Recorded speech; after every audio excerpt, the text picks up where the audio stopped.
Hello, hello! Bienvenue dans cette nouvelle vidéo où je vais parler d'organisation, de planification et de gestion du temps. Récemment, j'ai fait une petite boîte à questions sur Instagram et vous étiez nombreux à me demander quelle était mon organisation. C'est pourquoi j'ai décidé d'en faire le sujet de cette vidéo. Alors, dans cette vidéo, je vais parler d'organisation, de planification et de gestion du temps. Mais avant cela, j'aimerais d'abord vous parler de ce qui m'a poussé à être organisée. Parce qu'avant, j'étais pas vraiment une personne organisée, je vivais les choses comme elles arrivaient, mais je n'avais pas vraiment d'organisation. Et un beau jour, il y a eu comme un déclic dans ma tête. J'ai décidé de prendre les choses en main, j'ai décidé d'être une personne organisée du mieux que je peux. Je pense que nombreux parmi nous sommes déjà passés par des moments où on a l'impression de ne rien gérer, des moments où on a l'impression d'être sous l'eau et d'être submergé par tout. Et je pense personnellement que c'est pendant ces moments-là qu'il faut prendre un temps de pause, s'asseoir et faire le bilan. Le bilan est très important. Il te permettra de connaître de manière approximative ou totale tous les facteurs qui t'empêchent d'être organisé, tous les facteurs qui t'empêchent de tenir un emploi du temps assez cadré. Je pense que plusieurs d'entre nous sommes déjà passés par des moments où on a l'impression d'être surchargé, des moments où on a vraiment l'impression que tout nous échappe, qu'on ne gère rien du tout, bref, des moments où on a vraiment l'impression d'être sous l'eau. Et pendant ces moments-là, il nous est très difficile d'y voir clair. C'est comme si dans notre tête, il y avait plein de désordre, il y avait beaucoup de bruit, et du coup, nos pensées n'arrivent pas à s'aligner, nos pensées n'arrivent pas à s'emboîter les unes avec les autres. On est vraiment dans un désordre autant visuel que mental. Et c'est pourquoi certaines personnes, lorsqu'elles ne vont pas bien, elles ne prennent pas forcément soin d'elles, elles ne prennent pas forcément soin de leur maison. Bref, autour d'elles, on peut observer un certain désordre. Mais ce désordre-là vient tout d'abord de leur état mental. Si dans la tête, ça ne va pas, ça va se refléter par nos actions, ça va se refléter par notre façon de faire les choses. Et personnellement, je l'ai compris parce que je traversais un moment dans ma vie où tout n'était pas forcément rose, ce n'était pas forcément la joie. Et je le voyais dans ma maison, je voyais le désordre qu'il y avait dans ma maison, je voyais toute la pagaille qu'il y avait dans ma maison. Et je savais pertinemment que c'est parce que je n'allais pas bien que ma maison était dans cet état-là. Mais je ne voulais pas faire grand-chose pour changer cela parce que je n'avais pas fait de bilan. Je ne voulais pas me mettre face à mes problèmes. Je ne voulais simplement pas me dire que je ne vais pas bien. Et le fait simplement de refuser de me dire que je n'allais pas bien faisait que je n'arrivais pas à prendre soin de ma maison. Parce que pour moi, je n'allais pas bien. Donc le désordre autour de moi n'était pas si dérangeant que ça. Je me disais, je ne vais pas bien, je ne me sens pas bien, je n'ai pas la force de faire le ménage. Ce n'est pas grave. Je me trouvais toujours des excuses. Je me disais, étant donné que tu ne vas pas bien, c'est pas grave si tu fais pas le ménage. Quand on va te demander pourquoi c'est comme ça, tu diras bah t'es malade, tu ne te sens pas bien. Mais ce n'était que des excuses parce que quelque part, je ne voulais simplement pas faire le ménage dans mes pensées d'abord. Quelque part, je ne voulais pas faire le tri dans ce qu'il y avait dans ma tête. Je voulais rester dans cet état-là, je me plaisais dans cet état-là. Et à un moment, je ne sais plus trop comment, je me suis ressaisie. Je me suis dit mais en fait, je ne peux pas continuer comme ça. Il faut que je me reprenne en main. Enfin, je ne suis pas une personne très bordélique, donc pourquoi je tolère ça actuellement ? Et j'ai décidé de me prendre en main, j'ai décidé de changer les choses pour mon bien personnel aussi. Parce que je me suis dit, mais en fait, quand est-ce que ça a commencé ?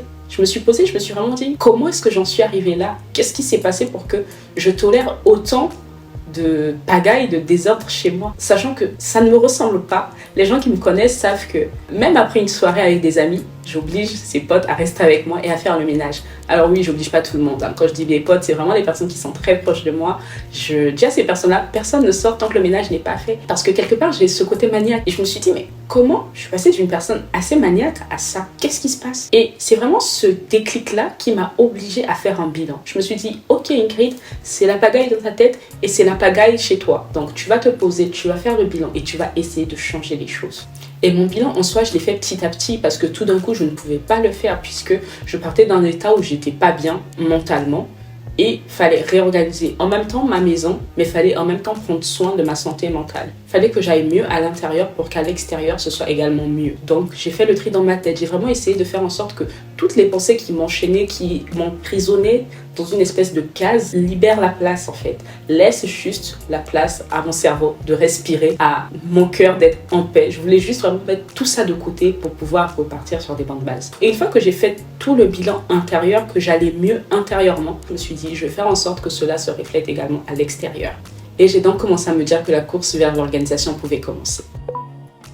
J'ai alors commencé à faire mon bilan. Dans mon bilan, je voulais que ma maison soit toujours propre. Je voulais également avoir la gestion totale de mon temps. C'est-à-dire que je ne voulais plus laisser tout type d'imprévu venir empiéter sur mon emploi du temps. J'ai vraiment essayé de faire en sorte que les imprévus ne viennent pas gâcher ma paix intérieure. Parce que l'état dans lequel j'étais m'avait fait prendre conscience que si j'avais délaissé certaines choses concernant mon bien-être, c'est parce que je donnais tellement de temps autour de moi que je n'avais plus de temps pour moi-même. C'est-à-dire que après le travail, fallait que je sorte voir des gens, le week-end, fallait que je fasse des trucs, fallait que je sois avec un tel, fallait que je voie un tel, fallait que je sois là-bas, bref. Je m'éparpillais tellement que je n'avais plus de temps pour me concentrer sur moi. Et j'ai dit, ça c'est fini. J'ai décidé vraiment de m'organiser, mais d'organiser tout ce qui était en mon pouvoir. Donc, je vais maintenant vous parler de mon organisation. Personnellement, je fais le grand ménage chez moi 2 fois dans le mois, en début de mois et en fin de mois. Et à côté de ça, il y a des petites actions que j'ai mis par-ci par-là pour éviter d'avoir l'impression qu'il y a trop de choses à faire. Et à partir du moment où tu te dis qu'il y a trop de choses à faire, tu vas te dire, j'ai la flemme, je le ferai plus tard. Sauf qu'en te disant, je vais le faire plus tard, tu accumules simplement la quantité de choses à faire. Donc, personnellement, la première des choses que j'ai mis en place, c'est d'éviter de repousser à plus tard toutes les petites tâches que je peux faire maintenant. Je suis le genre de personne qui, lorsqu'elle fait à manger, elle nettoie en même temps. J'évite vraiment d'entasser les assiettes, les casseroles et tout ce qui va avec, de peur que lorsque j'aurai fini de faire à manger, ce soit trop et que j'ai la flemme. Dans mon organisation, j'essaie de tout faire pour éviter d'avoir la flemme. J'essaie de tout faire pour éviter que mon corps ne se dise « Ah, il y en a trop, j'ai la flemme ». La flemme en soi, c'est juste le fait de se dire que ce qu'on va faire va nous demander tellement d'énergie. Et donc on se dit « Ah non, je peux pas ». Genre, je peux pas me faire subir ça. Genre, j'ai pas suffisamment d'énergie pour ça. Et en fait, plus c'est petit, moins on a la flemme. Donc, quand il y a une seule casserole à laver, on n'a pas forcément la flemme de la laver. Quand il y a une seule assiette à laver, on n'a pas forcément la flemme de le faire. Mais à partir du moment où il y a 2, 3, 4 casseroles, on se dit wow, flemme. Et moi, j'évite justement d'arriver à ce point-là. Parce que je sais qu'à ce point-là, il est difficile pour moi de dire à mon corps, allez, vas-y, on le fait maintenant, t'inquiète, la récompense après. C'est difficile d'encourager mon corps à ce moment-là.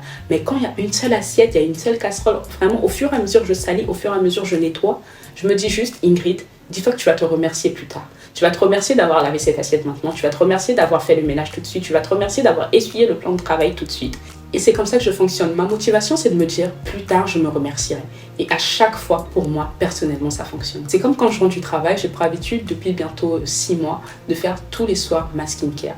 De me dire, je ne tolérerai pas que j'aille me coucher sans la faire.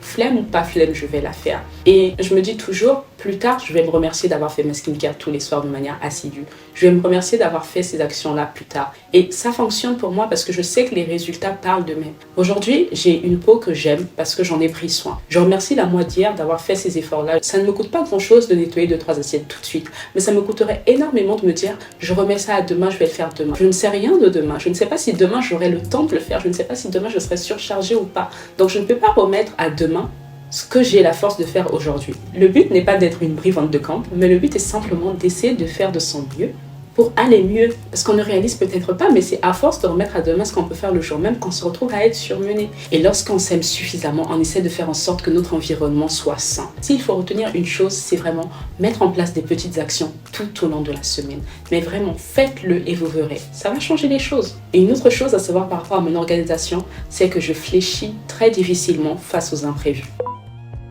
Les gens qui me connaissent suffisamment savent qu'ils ne peuvent pas se permettre de me dire un lundi matin, je veux qu'on se voit samedi. Ils savent que dans mon organisation, ça ne matche pas. Ils savent que je ne fais pas ami-ami avec les imprévus. Ils savent très bien que dans mon emploi du temps, tout est assez cadré. Alors oui, je peux faire des exceptions. Il se peut qu'il y ait des occasions pour lesquelles j'accepte de fléchir, mais c'est pas tout le temps et ils le savent et ils l'ont compris.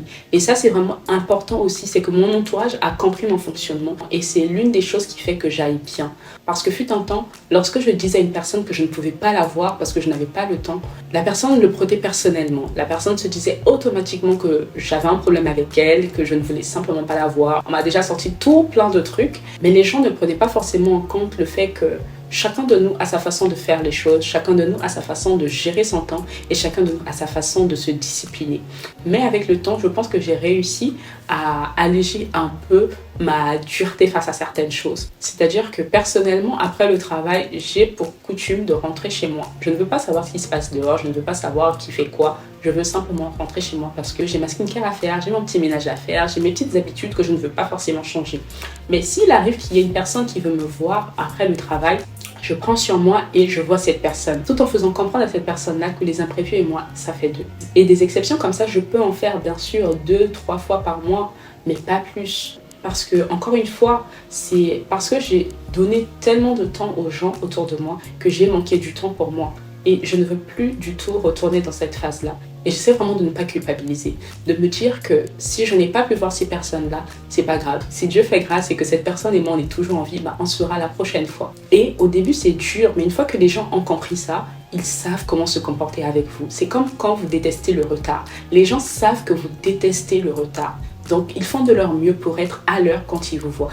Bon, après, il y a des gens qui ne changent jamais, mais la plupart du temps, les gens qui savent que vous n'aimez pas le retard font de leur mieux pour être là à l'heure. C'est simplement les règles que vous imposez. Si vous vous imposez certaines règles à vous-même, que vous imposez certaines règles à votre entourage, s'ils vous aiment suffisamment, ils n'auront aucun mal à s'aligner à ça. Certes, au début, ça va être dur, au début, ça va être compliqué pour eux, ils ne comprendront pas forcément. Mais à partir du moment où ils ont décidé de vous garder dans leur vie, j'estime et je pense que autant vous faites des efforts pour les voir, autant ils doivent faire des efforts pour comprendre que votre emploi du temps est précieux pour vous. Donc maintenant, toutes les personnes que je n'ai pas pu voir l'année dernière, c'est le moment pour vous de réserver les prochains samedis. Non, je rigole. Donc voilà un peu comment je m'organise. J'essaie vraiment de rester intransigeante sur ma façon de gérer mon temps. J'essaie vraiment d'attribuer certaines tâches à certaines heures et ça me permet vraiment d'avoir une routine que je peux tenir sur le long terme. Par exemple, le dimanche soir, avant d'aller me coucher, je sais qu'il faut que je place mes vêtements sur mon portant pour toute la semaine. C'est ma routine du dimanche soir qui me permet de gagner du temps tout au long de la semaine. Et ça fait bientôt un mois que j'ai commencé à faire du pilates tous les matins à 7h. Et cette activité ne me prend que 30 minutes par séance. Et le fait d'avoir cette petite routine-là, de me dire qu'à 7h, je dois aller faire mon sport, et ensuite je dois prendre ma douche et prendre mon petit déjeuner, et ensuite me préparer pour aller au travail, cette petite routine-là m'aide à être moi-même responsable de mon temps et tenir mes engagements envers moi-même. Alors oui, c'est vrai qu'il y a des matins où j'ai la flemme, mais j'essaie toujours de me dire que ma flemme ne doit pas être au-dessus de mon désir de vouloir réussir ce que j'entreprends. Et pour terminer cette vidéo, je vais parler de tout ce qui va être planeur, de tout ce qui va être application d'organisation. Alors personnellement, j'utilise Notion pour organiser et planifier tout ce qui est en lien avec mon activité entrepreneuriale. Tout ce qui va être mes rendez-vous clients, tout ce qui va être mes scripts ou mon contenu UGC que je dois préparer ou mon contenu pour YouTube, toutes ces choses-là, ça va être sur Notion. Et ensuite, j'utilise la suite Google, donc Google Drive, Google Sheet pour faire tout ce qui va être planification et rangement. Et à côté de ça, il y a aussi des applications qui sont hyper sympas sur téléphone, comme l'application 1000+, qui permet de lister toutes les petites tâches qu'on a à faire dans notre routine et de les cocher au fur et à mesure. Donc, ces applications-là m'aident vraiment au quotidien et je vous les recommande fortement. Et si vous êtes plutôt une personne qui préfère écrire sur papier, alors dans ce cas-là, prenez des planeurs. Les planeurs m'ont également beaucoup aidé. Ça me permettait de lister tout ce que j'avais à faire et de réorganiser les choses selon les priorités. Parce que bien évidemment, lorsqu'on veut être organisé, on doit aussi avoir cette notion de priorité. On ne peut pas tout faire en même temps. C'est pourquoi il est important de savoir qu'est-ce qui est prioritaire et qu'est-ce qui l'est moins. Et en fonction de ce qui est prioritaire et de ce qui l'est moins, on va savoir comment partager son énergie. On va se dire, cette chose est prioritaire, je vais y privilégier plus de temps et plus d'énergie. Cette chose l'est moins, ça veut dire que je peux le faire plus tard ou je peux le faire après. Cette chose va me prendre beaucoup de temps, cette chose va me prendre moins de temps. Donc je vais peut-être commencer par la chose qui va me prendre le moins de temps, comme ça je vais terminer rapidement et je pourrai me concentrer pleinement sur ce qui va me prendre le plus de temps. Bref, les planeurs aident énormément. Personnellement, j'avais l'impression d'avoir cette capacité-là de prendre tout ce qu'il y avait dans ma tête, de le poser sur papier et de pouvoir retrier. Ça me permettait d'avoir les idées claires, d'avoir une visibilité un peu plus claire de tout ce qui pouvait encombrer mes pensées. Et une fois que j'avais tout ça à l'écrit, je pouvais alors dispatcher les choses. Enfin bref, ce sont des choses qui m'aident énormément au quotidien, c'est pourquoi je vous les recommande. Les applications, les planeurs et pourquoi pas la suite Google. C'est vrai que pour certaines personnes, ça va être compliqué de rajouter ça à vos habitudes, mais ce sont des choses qui vont vous permettre de vous alléger, d'avoir l'esprit assez tranquille. Parce que plus c'est calme à l'intérieur de vous, mieux vous pouvez réfléchir et plus vous pouvez vous organiser. Quand il y a du désordre dans vos têtes, ne cherchez pas, vous ne pourrez pas vous organiser. Mais plus c'est clair, plus vous voyez l'objectif, plus vous pouvez avancer. Et c'est par là que je vais m'arrêter. J'espère que cette vidéo vous aura plu. N'oubliez pas de commenter, de partager et de liker. Et moi, je vous dis à bientôt.